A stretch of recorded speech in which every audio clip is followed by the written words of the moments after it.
1000కి పైగా సినిమాల పైరసీ తెలుగు చిత్ర పరిశ్రమకు 3700 కోట్ల నష్టం. ఖచ్చితంగా చెప్పాలంటే దేశవ్యాప్తంగా 20,000 కోట్లకు పైగా లాస్. ఇది నమ్మలేని నిజం, విశ్వసించాల్సిన వాస్తవం. పైరసీ ర్యాకెట్ గుట్టు రట్టవుతోంది. అంతర్రాష్ట్ర ముఠాలు ఇప్పుడు ఊచలు లెక్కబెడుతున్నాయి. సినిమాను డౌన్లోడ్ చేసి ఆన్లైన్లో పెట్టే గ్రూపులు పూర్తి వివరాలను పోలీసులు సేకరిస్తున్నారు. లక్షల సంపాదన కోసం 100 కోట్లు పెట్టిన తీసిన సినిమాలను పైరసీ పాలు చేసే వారిని కఠినంగా శిక్షిస్తామని రక్షక భటులు హెచ్చరిస్తున్నారు.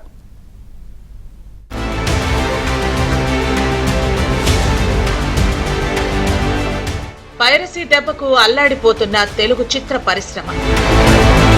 విడుదలైన ప్రతి సినిమా పైరసీతో భారీ నష్టం. థియేటర్లో మొదటి షో జరుగుతుండగానే సినిమా రికార్డింగ్.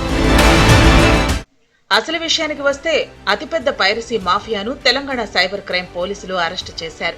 దేశవ్యాప్తంగా ప్రతి ఏటా 15,000 కోట్ల దాకా సినిమా బిజినెస్ సాగుతోంది. అందులోనూ ఒక్క తెలుగు సినిమా బిజినెస్ 4,000 కోట్ల దాకా ఉంటుంది. సినిమాలు సక్రమంగా నడిస్తే పెట్టిన పెట్టుబడికి కనిష్టంగా రెట్టింపు ఆదాయం వచ్చే అవకాశం ఉంది. పైరసీ కారణంగా రావాల్సినంత ఆదాయం రాకపోగా మొత్తం లాస్ అవుతోంది. నిర్మాతలకు, సినీ పరిశ్రమకు దిక్కుతోచని దుస్థితి ఏర్పడింది.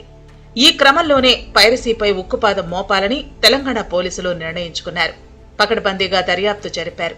కొందరు ఉన్నత విద్యావంతులు, కొందరు సరిగ్గా చదువుకోని వాళ్లు కలిసి డబ్బు కోసం అడ్డదారులు తొక్కుతూ పైరసీకి దిగుతున్నారని గుర్తించారు.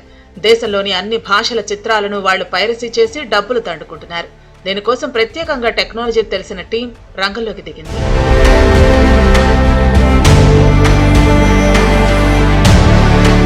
అంతర్రాష్ట్ర పైరసీ ముఠా గుట్టును హైదరాబాద్ సైబర్ క్రైమ్ పోలీసులు బట్టబయలు చేశారు. 5గురిని అరెస్టు చేసి వారి వద్ద డెబిట్ కార్డులు, హార్డ్ డిస్క్లు, సెల్ ఫోన్లు స్వాధీనం చేసుకున్నారు. హెచ్డీ క్యామ్ రికార్డింగ్, సర్వర్ల హ్యాక్ ద్వారా సినిమాలను పైరసీ చేస్తున్నట్టు నిర్ధారించారు. అందులో game changer, single, hit 3, Thandel, Kubera లాంటి సినిమాలను హెచ్డీ రికార్డింగ్ చేశారు. నిన్నటిదాకా హైదరాబాద్ నగర పోలీస్ కమిషనర్ గా ఉన్న సివి ఆనంద్ దీనిపై ప్రత్యేక దృష్టి సారించి ఎప్పటికప్పుడు అప్డేట్స్ పొందుతూ వచ్చారు. ఈ ఏడాది మే 9న హీరో శ్రీవిష్ణు నటించిన సింగిల్ చిత్రం విడుదలైన రోజే పైరసీ బారిన పడి ఆన్లైన్లో హెచ్డీ ప్రింట్ డౌన్లోడ్ లింకులు ప్రత్యక్షమయ్యాయి. దీనిపై చిత్ర నిర్మాణ సంస్థ ఫిల్మ్ ఛాంబర్లోని యాంటీ పైరసీ సెల్ కు ఫిర్యాదు చేసింది.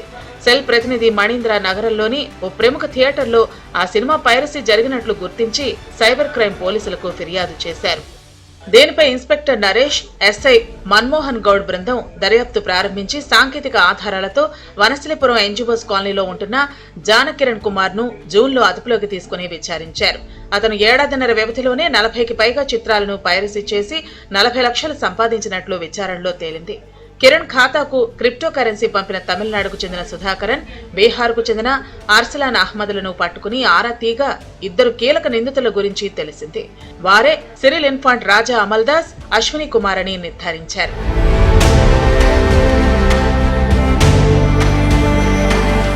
హై అండ్ కెమెరా ఉన్న సెల్ ఫోన్ తో నిందితులు సినిమాను రికార్డింగ్ చేస్తారు. సెల్ ఫోన్లను జేబులో గానీ, పాప్కార్న్ డబ్బాలో గానీ పెడతారు. కిరణ్ ముఠా ప్రత్యేకమైన యాప్ ద్వారా సినిమాలను పైరసీ చేసింది. రికార్డింగ్ చేస్తున్నప్పుడు సెల్ ఫోన్ స్క్రీన్ లైట్ కూడా ఆఫ్ లో ఉంటుంది. దీంతో ఎవరికీ అనుమానం రాదు. ఇతర భాషల చిత్రాలను రికార్డింగ్ చేసేందుకు ఏజెంట్లు కూడా ఉన్నారు. సినిమా పైరసీలకు నెదర్లాండ్స్ కు చెందిన ఐపీ అడ్రస్ వాడుతున్నారు. ఈ ముఠాను పట్టుకునేందుకు అత్యాధునిక టెక్నాలజీని వినియోగించామని సైబర్ క్రైమ్ పోలీసులు తెలిపారు. పోలీసులు ఎప్పటికీ పట్టుకోలేని టెక్నాలజీ వాడుతున్నామని నిందితులు చెప్పుకున్నప్పటికీ వారి పప్పులు ఉడకలేదు. నిందితులను పట్టుకున్న తీరుపై పోలీసులు ఒక వీడియో కూడా తయారు చేశారు. బీహార్ వెళ్లినప్పుడు పోలీసు కారుపై ఏనుగు దాడి చేస్తే అతి కష్టం మీద తప్పించుకున్నారు.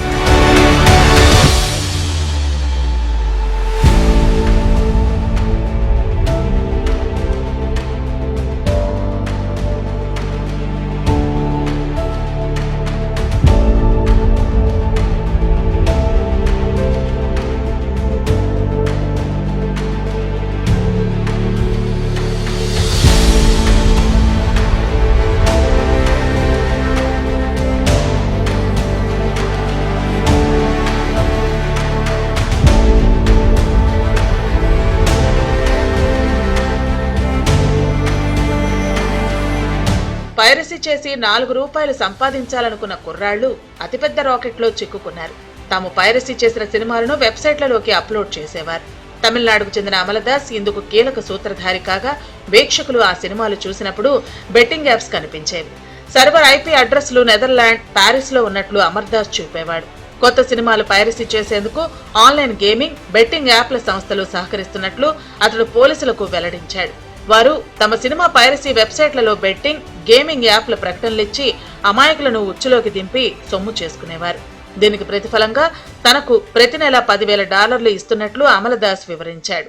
అతను వివిధ భాషలకు చెందిన 550 సినిమాలను పైరసీ చేయించి 2 కోట్ల వరకు సంపాదించినట్లు పోలీసులు గుర్తించారు.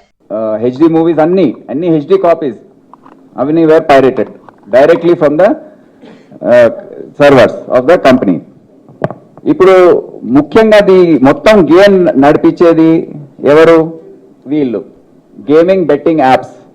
వీళ్ళు most probably they are sitting abroad, maybe ఎక్కడున్నారో చైనా, నెదర్లాండ్స్, దుబాయ్, ఎక్కడున్నారో అది ఇంపాసిబుల్ కనుక్కోవడం.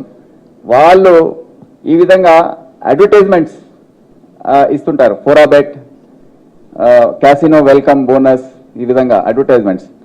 అంటే ఏమవుతుందంటే మూవీ ప్లే చేసినప్పుడు ఈ అడ్వర్టైజ్మెంట్స్ వస్తుంటాయి. సో ఎవరైతే మూవీస్ చూస్తున్నారో వాళ్ళు టెంప్ట్ అయ్యి దీంట్లో వెంటర్ అవుతారు. So that is the entire strategy అన్నమాట. సో ఈ అడ్వర్టైజ్మెంట్స్ వచ్చినప్పుడు ఇది చూసి బెట్టింగ్, గేమింగ్ యాప్స్లోకి ఎంటర్ అయిపోయి గేమింగ్ స్టార్ట్ చేయడం. అందుకే ఎక్కువ మంది దీనికి అలవాటు పడుతున్నారు. పైరసీ డబ్బులు వసూలు చేయటం కూడా పెద్ద రాకెట్ గా మారింది. తొలుత క్రిప్టో కరెన్సీలో పేమెంట్ జరుగుతుంది. తర్వాత దాన్ని ఇండియన్ కరెన్సీలోకి మార్చివేసి బ్యాంక్ ఖాతాలోకి వేసుకున్నట్లు పోలీసులు గుర్తించారు. ఇప్పుడు క్రిప్టో కరెన్సీ స్కామ్ ను కూడా పోలీసులు దర్యాప్తు చేస్తున్నారు. టెక్నాలజీ వాడకంలో కూడా నిందితులు ఆరితేరిపోయారు. పట్నాకు చెందిన అశ్విని కుమార్ తన ఇంటి చుట్టూ 22 సీసీ కెమెరాలు పెట్టుకున్నాడు. ఈ క్రమంలో 5 నిందితులు కలిసి 1025 సినిమాలను పైరసీ చేశారు. ఒప్పుకున్నాడు. అతను ఈ విధంగా థియేటర్ లో వెళ్ళి రికార్డింగ్ అంతా చేసిన తర్వాత బయటకు వచ్చి మొబైల్ ఫోన్ లో రికార్డింగ్ సింగిల్ మూవీని రికార్డ్ చేశాడు. వచ్చిన తర్వాత అతని హ్యాండ్లర్ ఎవరైతే ఉన్నారో సిరిల్ ఇన్ఫంట్ రాజు, అతనికి టెలిగ్రామ్ యాప్ ఏదైతే ఉందో దాని ద్వారా అప్లోడ్ చేసి పంపించాడని. దాని తర్వాత websites 5 movie rules, 1 Tamil MV, 1 Tamil blasters ఈ వెబ్సైట్స్ పైన కూడా అప్లోడ్ చేశాడు. ఇప్పటి వరకు 40 మూవీస్ అతను థియేటర్స్ లో వెళ్ళి రికార్డ్ చేయడం అనేది జరిగింది. అది కూడా ఒప్పుకున్నాడు.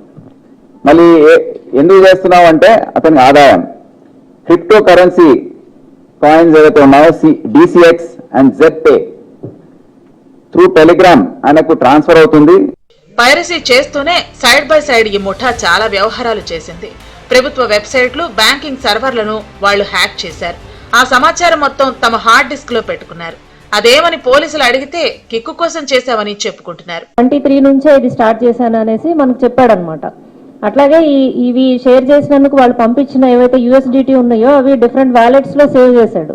సేవ్ చేసుకుని వాటిని తీసుకునే అవసరం కూడా రాలేదు అతనికి. ఎందుకంటే వాళ్ళ ఫాదర్ ఆల్రెడీ ఈ బిజినెస్ చేస్తున్నాడు. ఎందుకు చేస్తున్నావు నువ్వు? మూవీస్ అయితే సరే ఓకే చూడడానికి తీసుకున్నావు, బట్ గవర్నమెంట్ వెబ్సైట్స్ ఇవన్నీ ఎందుకు హ్యాక్ చేశావు అని అడిగితే అతను నేను చేయగలను, వాళ్ళ డేటా నా దగ్గర ఉంది, నా దగ్గర పెట్టుకున్నాను అనే దీనికోసం చేస్తున్నానని చెప్పాడు మనకి. ఈ పైరసీపై ఇంకా లోతుగా విచారణ జరపాల్సిన అనివార్యత ఉంది. పైరసీ రాకెట్ ను ఛేదించిన నేపథ్యంలో సినీ ప్రముఖులతో CV Anand command control centre లో సమావేశమయ్యారు. ప్రముఖ నటులు చిరంజీవి, నాగార్జున, వెంకటేష్, నాని, రామ్ పోతినేని, అక్కినేని నాగచైతన్య, నిర్మాతలు దిల్ రాజు, సురేష్ బాబు, సుప్రియ, ఎగ్జిబిటర్లు ఆ సమావేశంలో పాల్గొన్నారు.